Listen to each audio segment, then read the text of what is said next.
तर नेत्यांनी सुद्धा आपल्याला फोन केला, त्यावरतीच एक 2 ते 4 लाईन लिहिलेले आहेत. मी आकाश सावंत लातूरहून. आज उपोषणाचा दुसरा दिवस म्हणजे आशेचा किरण.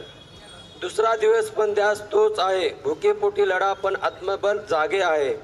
तुकाराम बाबा शांत पण निर्धार ज्वालेसारखा आहे. रोजगारासाठी चाललेले हे यत्न पवित्र आणि साहिक आहे.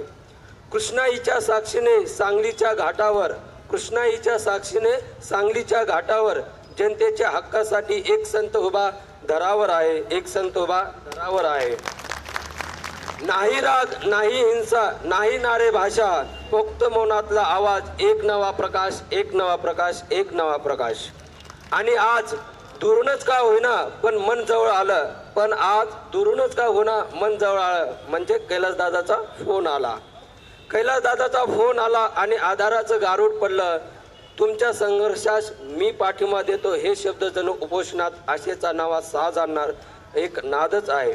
सामर्थ्य तेच असतं जेव्हा लोकप्रतिनिधी उभा राहतो. सामर्थ्य तेच असतं जेव्हा लोकप्रतिनिधी म्हणून उभा असतो.